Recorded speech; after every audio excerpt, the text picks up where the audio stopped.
we must have an idea about what is a discussion essay and what's the difference between a discussion essay as well as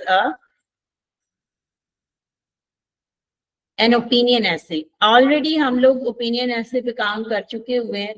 Opinion essay is basically the kind of essay जिसके अंदर मैंने आपको agree disagree वाला essay करवाया था. या तो आपने किसी एक स्टांस के साथ एग्रीमेंट करना होता है या फिर आप उसके साथ डिसएग्री कर रहे होते हैं.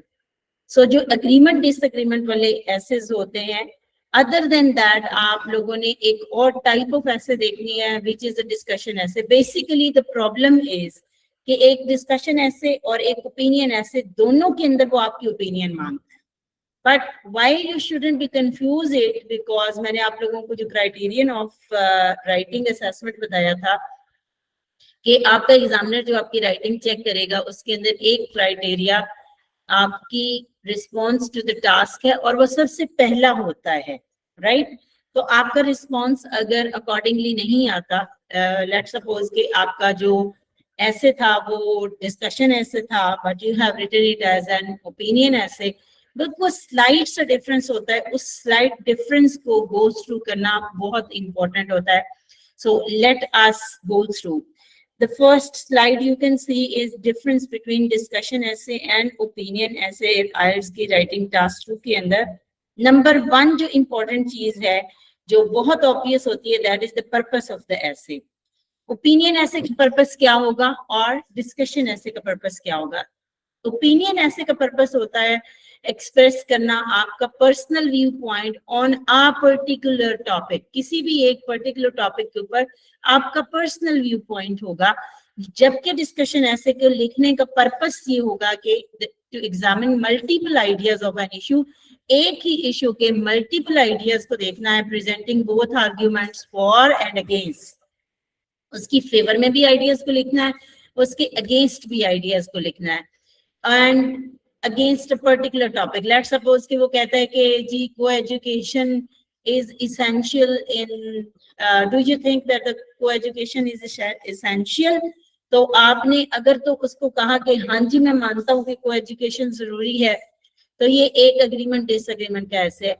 But if you will say कि कुछ लोगों का ये कहना है कि co-education काम करती है और कुछ लोगों का ये कहना है कि नहीं co-education नहीं होनी चाहिए, तो ये जो काउंटर आर्ग्यूमेंट है, जो काउंटर एक पूरे के पूरा स्टैंस है वो देना होता है. उसके अंदर दो ओपिनियंस होती हैं. आपको सिंपल करके ये बताती हूँ कि जो स्टेटमेंट ऑफ दी ऐसे होगी उसके अंदर ओपिनियन के अंदर वो एक ही फ्लैट ओपिनियन देगा और वो कहेगा कि आप बताएं कि आपका क्या ख्याल है. How do you think, what do you think about, what's your opinion about, give your own opinion. इस तरह के वर्ड्स वो यूज करता है. और डू यू एग्री और disagree.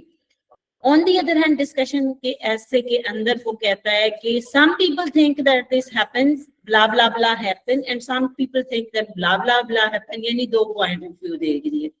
सोसाइटी को वो दो हिस्सों में तकसीम कर देगा और वो कहेगा कि कुछ लोगों का मानना है कि ऐसे होता है, कुछ लोगों का मानना है कि ऐसे होता है. आपका क्या ख्याल है? आपका ख्याल वो जरूर पूछता है, लेकिन आपने जो डिस्कशन उसके अंदर करनी है उसके अंदर पूरे आर्ग्यूमेंट्स आपने देने हैं. फर्स्ट आर्ग्यूमेंट उन लोगों का एक साइड के पीपल का और दूसरा आर्ग्यूमेंट दूसरी साइड के पीपल का देना होता है. फॉर एग्जाम्पल डिस्कशन ऐसे का पर्पस तो examine multiple sides of an issue होता है. स्ट्रक्चर इसका इंट्रोडक्शन, बॉडी पैराग्राफ और बॉडी पैराग्राफ के अंदर बोथ आइडियाज प्रेजेंट करने होते हैं. एंड कंक्लूजन, वही जो दो बॉडी पैराग्राफ्स होते हैं, फर्स्ट बॉडी पैराग्राफ में वन पॉइंट ऑफ व्यू और दूसरे बॉडी पैराग्राफ में the other point of view, having two arguments at least, कम से कम दो आर्ग्यूमेंट्स एंड दो एग्जांपल्स. ये इसका क्राइटेरियन है.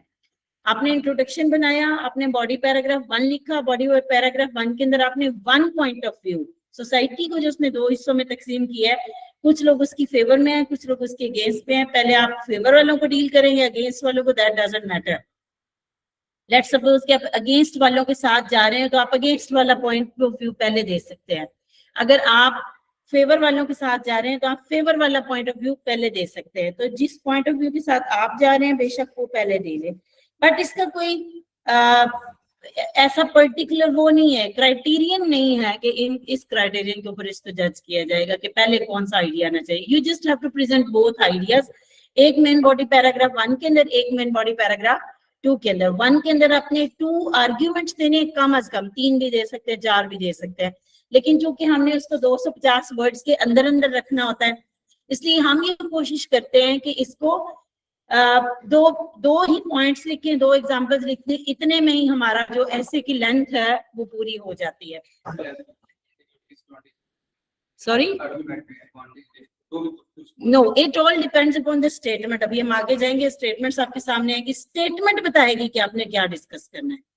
स्टेटमेंट में अगर उसने आपसे पूछा है क्या बताएं, इसके बेनिफिट्स क्या है, इसके ड्रॉबैक्स क्या है, तो आप बेनिफिट्स ड्रॉबैक्स बताएंगे, अदरवाइज नहीं बताएंगे। This is what I am trying to tell you कि आपने ऑलरेडी एडवांटेज डिसएडवांटेज कर लिया, आपने ओपिनियन ऐसे, एग्रीमेंट डिसएग्रीमेंट कर लिया, अब आपने डिस्कशन ऐसे स्टार्ट किया है। उससे पहले आप लोग कॉज एंड इफेक्ट का ऐसे भी कर चुके। They were all having their own type of questions, उनकी टाइप ऑफ असेसमेंट है, उसकी टाइप ऑफ लैंग्वेज है जिसको हमने पहले से असेस कर लिया था। Alright, the conclusion is most important. जब भी आप कोई किसी किस्म का राइटिंग करेंगे तो उसकी जो जजमेंट है उसमें most important things are definitely these. Introduction और कंक्लूजन का होना बहुत इंपॉर्टेंट है कि आया कि उसके अंदर इंट्रोडक्शन प्रॉपर था या नहीं था, उस पर हम ऑलरेडी डिस्कस भी कर चुके हैं। बट अभी हम जब इसी क्लास के दूसरे हिस्से में प्रैक्टिकली राइट डाउन करने जाएंगे डिस्कशन ऐसे, तो हम इंट्रोडक्शन का वो जो पर्टिकुलर तरीकाकार है वो क्या है, उसके 3 हिस्से होते हैं इंट्रोडक्शन की। The first one is paraphrasing, the second one is a general statement and the third one is overview. तो ये 3 चीजें उसके अंदर देनी होती हैं। कंक्लूजन के अंदर आपने जितनी भी डिस्कशन की होती है उसको समराइज करके लिखना होता है। एग्जाम्पल टॉपिक है, फॉर एग्जाम्पल डिस्कशन ऐसे के लिए, should animals be kept in zoos. Opinion ऐसे है, इसके अंदर पर्पस एक्सप्रेस करना है, पर्सनल व्यू पॉइंट है, स्ट्रक्चर वही है, इंट्रोडक्शन में थीसिस स्टेटमेंट देनी है, बॉडी पैराग्राफ्स में आपने सपोर्ट द थीसिस, जो भी आपका थीसिस था उसी को सपोर्ट करना होता है। ऑल्दो इसमें काउंटर आर्ग्यूमेंट देना होता है, बट दैट्स वेरी ट्रिकी कि आपका काउंटर आर्ग्यूमेंट कभी भी डिस्कशन ऐसा जैसा नहीं लगना चाहिए, यानी उस पे हाथ इतना हल्का रखना होता है, वो सिर्फ हमने एक टच देना होता है कि ये भी हो सकता है लेकिन मैं तो जमा हुआ हूँ इसी आइडिया के ऊपर, दैट इज योर थीसिस, कि आपकी जो सपोर्ट है वो आपके थीसिस के साथ रहेगी। सपोर्ट से मुराद ये नहीं है कि आपने हर हाल में गिवन आइडिया को एग्री ही करना है। If you disagree to the given idea, that is your thesis. If you agree to the given idea, that is your thesis. तो जो भी आपका थीसिस होगा आप वहां पर वो डिस्कस करेंगे। कंक्लूजन के अंदर आपने अगेन थीसिस को रीस्टेट करना होता है, समराइज करना होता है पॉइंट्स को। एग्जांपल है इसकी the benefits of learning a second language. Okay जी, इसके बाद आ जाते हैं की डिफरेंसेस। ओपिनियन के अंदर फोकस जो है ऑन राइटर्स पर्सपेक्टिव है, डिस्कशन के अंदर दोनों साइड्स पर को एग्जामिन करना है। ओपिनियन ऐसे presents a personal view point, sorry, and discussion essay has a balanced approach. Structure दोनों का opinion essay is thesis driven, whereas discussion essay considers both the perspectives. And this both is very important because both means that you will have to discuss both the ideas. यही वो major difference है जो कि discussion and opinion essay के अंदर है। Tips for writing both essays. Number 1 आपने research करनी होती है, gather information from reliable resources. ये तब होता है जब आप प्रैक्टिस कर रहे होते हैं। वाइल प्रैक्टिसिंग आपने हमेशा रिसर्च करनी ही होती है, बट जब आप किसी एग्जाम में या टेस्ट में बैठ जाएंगे, चाहे वो मॉक टेस्ट ही होगा, तो फिर आप जो डाटा आपने ऑलरेडी रिसर्च करके स्टोर कर लिया हुआ है अपने माइंड में, उसी को यूटिलाइज करेंगे। सबसे पहला स्टेप रिसर्च होगा, दूसरा होगा ऑर्गेनाइजेशन। ऑर्गेनाइजेशन का मतलब ये कि आपने क्लियर स्ट्रक्चर ऑर्गेनाइज कर लेना है। अपने दिमाग में आपने एक स्ट्रक्चरिंग बना लेनी है कि मैं पहला पॉइंट ये दूंगा, दूसरा ये दूंगा, तीसरा ये दूंगा, चौथा ये दूंगा, और फिर एविडेंस देने हैं। हमेशा आपने specific examples and details to support your argument देनी होती है। मैंने आपको 100 दफा ये कहा हुआ है कि आपको अगर ये लगे कि कौवा सफेद होता है और आपके पास एक लॉजिकल आर्ग्यूमेंट है कि कौवा सफेद ही होता है और आप उसे साबित कर सकते हैं, तो then your point is the right point because you have the logical argumentation for that. And if you could present the logical argumentation for any point, your point is correct. So there is no wrong and right in your arguments because that's your opinion. If you think that co-education is important, okay, it's important. So, but you have to justify why it is important. And if you think no, co-education is not important, so okay, नहीं important तो कोई बात नहीं, तो बस सिर्फ आप justify करें कि कैसे important नहीं है.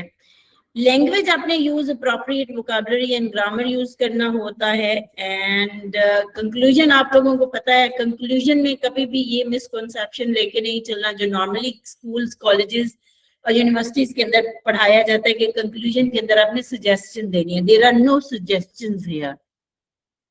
कंक्लूजन किसी भी चीज का जिंदगी में कभी भी आप लिखें, आगे चल के आप थीसिस भी लिखेंगे, तो कंक्लूजन का मतलब होता है how you have to summarise the whole discussion that you have taken, you have done. पीछे जितनी भी बात आप कर चुके होंगे, वो बातें जो आपने फिक्रों में और पैराग्राफ्स में लिखी थी, उनको आपने वर्ड्स में लाके समराइज करके एक 1/3 बना के उसको लिख देना होता है. That is your conclusion. Recap the key differences, emphasize the importance of understanding both essay types for IELTS success. That's the first part of your lecture. Now we will be heading towards the second part, जिसके अंदर हम लिखना सीखेंगे how to write an effective essay. Let's go towards that.